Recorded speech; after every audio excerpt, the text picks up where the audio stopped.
እያየው ያደግኩት አባቴ ነው። አጋጣሚ እንኳን ተወለድክ ግንቦት 8 ልደቱ ነው።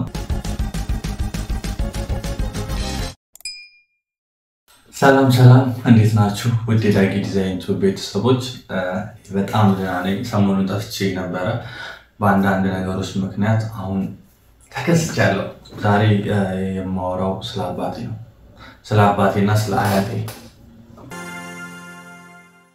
በጣም ጎበዝ ፋሽን ዲዛይነር ነው ስቲል አሁንም ማለት ነው እና ለኔ በጣም ትልቁ ሮል ሞዴሌ አባቴ። በዚህ አጋጣሚ እንኳን ተወለድክ ግንቦት 8 ልደቱ ነው። እያየው ያደግኩት አባቴ ነው። ፋሽን ዲዛይን በቤታችን ውስጥ የዘር ሐረግ አለው። ይህ ማለት ምን ማለት ነው? አባቴ የተማረው ከአባቱ ነው። ነፍሳቸውን ይማርና ከመንግስቱ አብራ በወቅቱ የሚባሉ ጎበዝ ሰፊ በሚባል ደረጃ ጎበዝ ሰፊዎችና ታዋቂ ሰፊዎች ነበሩ እና ከዛ አባቴ ቀጠለ። አባቴ ከነሱ ተቀበለ። ቀጣይ ደግሞ እኔ ደግሞ ከአባቴ ተቀበልኩኝ። ወደዚህ ስራ እንዴት ነው የገባሁት? በኮሮና ሰዓት ነበረ። ለኔ ኮሮና በጣም ጥሩ አድቫንቴጅ ይዞልኝ የመጣ ነው። ለብዙዎቻችን ጥሩ በር ወይም ደግሞ የህይወታችንን አቅጣጫ እንድናቅ ረድቶናል፣ ለፈለጉን ሰዎች ማለት ነው። እና እኔ ፋሽን ዲዛይነር እንደሆን የረዳኝ ኮሮና ነው። ከዛ በኮሮና ስንመለስ ያው የምሰራው ስራ አልነበረም። ከዛ ያለኝ አማራጭ የአባቴ ሱቅ መግባት ነበረ። የአባቴ ሱቅ ገብቼ ስራውን ለመልመድ ብዙም አልቆየሁም። ምክንያቱም እያየው ነበር ያደግኩት ማለት ስቲች ችል ነበረ። ማሽን በጣም ቀላል ነበረ። ያኔ መካኒካሊ ማኑዋሉ የእግሩ ነበረ ፔዳል ያለው። ካወቃችሁት ጁኪ ይባላል። ጁኪ በማኑዋሉ ማለት ነው። አብዛኛው ጊዜ በእግር ነበረ የምንሰራው እና ቤት ውስጥ ማሽን ነበረ። ኖርማሊ በቃ ስፌቱን እያየው ስላደግኩኝ ወደ ስራው ስገባ ብዙም አልከበደኝም። አንዳንድ የራሴን ክሬቲቪቲዎች እየጨመርኩኝ መስራት ጀመርኩኝ። በፊት ፋዘር ነበር እየቆረጠ የሚሰጠኝ። ከዛ ራሴ እየቆረጥኩ መስራት ጀመርኩኝ። ወደ ግቢ ስንመለስ ለኔ ትንሽ በጣም ከብዶኝ ነበረ። ምክንያቱም የለመድኩት ስራ ነበረ። ትምህርት ስገባ ከብዶኝ ነበረ። ያለኝ አማራጭ ግቢ ላይ የምሰራበት መንገድ ማመቻቸት ነበር። ከዛ ግቢ ላይ ያለው ሰከንድ ላይ ልብስ ቤቶችን ማፈላለግ ነበር የጀመርኩት ተቀጥሬ ለመስራት። ስራው በጣም ልዩ ፍቅር ነበር በውስጥ ያሳደረብኝና ሳፈላልግ አንድ ቦታ አገኘሁኝ። ኮት ሰሪነት ነበር የገባሁት።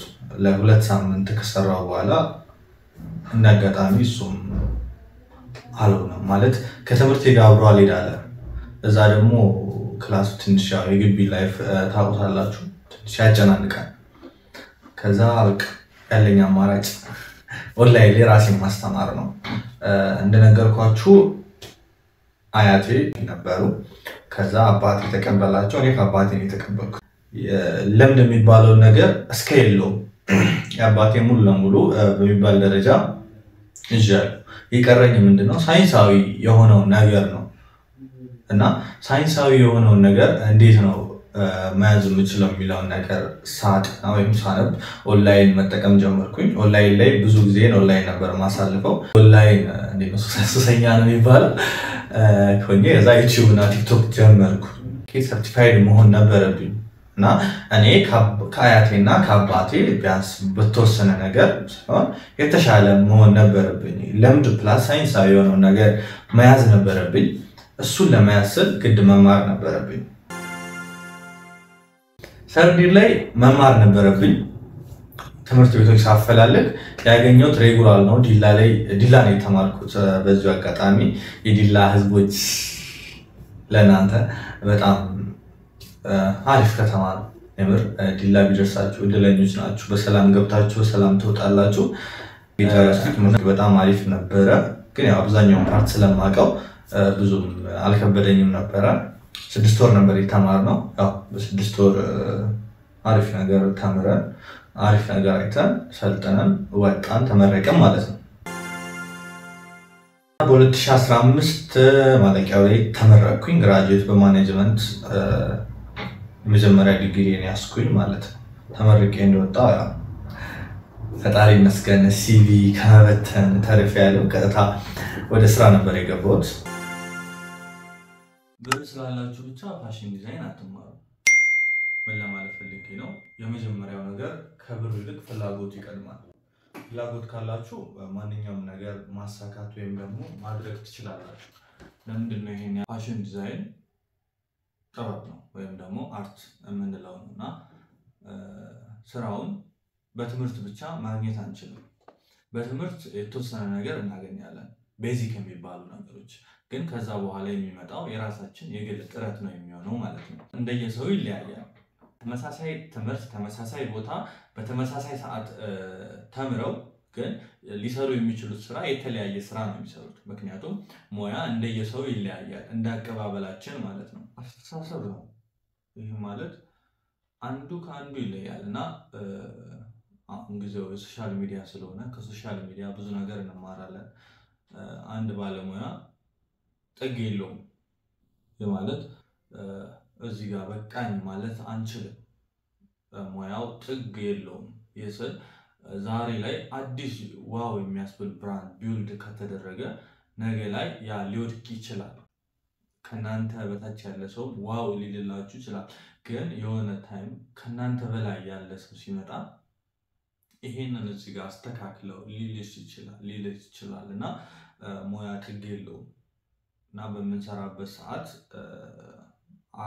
አካባቢያችንን ቼክ ማድረግ ይኖርብናል። ከኛ የተሻሉ ከኛ በታች ያሉ ሰዎችንም ሳንንቅ ነው ማየት ያለብን በምናይበት ሰዓት ማለት ነው። ምክንያቱም ሙያ እንዳልኳችሁ አስተሳሰብ ነው። ያንዳችን ከአንዳችን ይለያያል እና ማከማ እውቀት ወይም ትምህርት እንደሚወስድ አናውቀው። እኔ እንዳልኳችሁ ከአባቴ ነው የወሰድኩት። አባቴ ደግሞ ያው ከአባቱ ነው። አባቱ እንግዲህ አካባቢዎቹ ካሉ ሰዎች ሊሆን ይችላል እና ከአባቴ ብቻ ወስጄ አይደለም ያቆምኩት። ከትምህርት ቤት የወሰድኩት ነገር አለ። ከዛ ጓደኞች ሶሻል ሚዲያ በጣም ተጠቀሙ። በተለያዩ ዌብሳይቶች አሉ። እነዛን ዌብሳይት በሌላ ቪዲዮ ሰራላችኋለሁ። ቤዚክ የሆነ ነገር ካወቃችሁ ደግሞ እናንተም የሆነ ነገር ለመፍጠር ሞክሩ። ለምሳሌ ቤዚክ ስትማሩ ቤዚክ ስከርት ከሆነ የተማራችሁት በቃ የተለያዩ አይነት ስከርቶችን ለመስራት መሞከር ነው። ቤዚኩን ካወቃችሁ ሌላውን መስራት አይከብዳችሁም። ሁሌም በቪዲዮ መጨረሻ ላይ ወይም መጀመሪያ ላይ ሊሆን ይችላል አንድ የምለው አባባል አለ። ምናልባት ካስታወሳችሁት ማለት ነው። ጥንታዊነት የዘመኑ ፋሽን ነው እላለሁ እና ይሄ አባባል እንዴት ወደ አእምሮዬ ውስጥ እንደመጣ ባላውቅም የሆነ ታይም ላይ የተናገረ ሰው እንደነበረ አስተውላለሁ። ግን ከዛ በኋላም ሊሆን ይችላል እና ቃሉ ስለሳበኝ ነው እና እንደ መፈክር አድርጌዋለሁ። ጥንታዊነት የዘመኑ ፋሽን ነው ስንል ምንድን ነው? በምድር ላይ ስንኖር ሶስት አይነት አይዲያዎች ነው ያሉት። ይህ ማለት ኒው አይዲያ አለ፣ ኦልድ አይዲያ አለ፣ ኦልድ አይዲያ ሞዲፊኬሽን አለ። ከነዚህ ከሶስት ውስጥ የሰው ልጅ እና ብዙ ጊዜ የምንከተለው ግን ጥንታዊነት የሆነውን ጥንታዊነት የዘመኑ ፋሽን ነው ያልኩበት ምክንያት ፋሽን ዲዛይን አሁን ቢልድ የተደረገ ነገር አይደለም፣ ከድሮ ጀምሮ የመጣ ነው እና ለዛ ነው ሪቪው ያስፈለገው። ማለት ሌሎችን ማየት ወይም ደግሞ ሌሎችን አሰራር ወይም አመጣጡን ማየት ያስፈለገው ለዛ ነው። ምን ለማለት ፈልጌ ነው? ቤዚኩ የተባለው ወይም ደግሞ መጀመሪያ የመጣው ከድሮ ነው። አሁን ላይ አዳዲስ ብለን የምናስባቸው ልብሶች በአእምሮአችን እንኳን ብንስል ከ5 ዓመት ከ6 ዓመት ከ10 ዓመት በፊት የተለበሱ ልብሶች ናቸው። ምናልባት የሆነ ነገር ሞዲፋይ ተደርገው ነው እንጂ የመጡት አሁን ላይ ኒው አይዲያ ሆኖ አይደለም።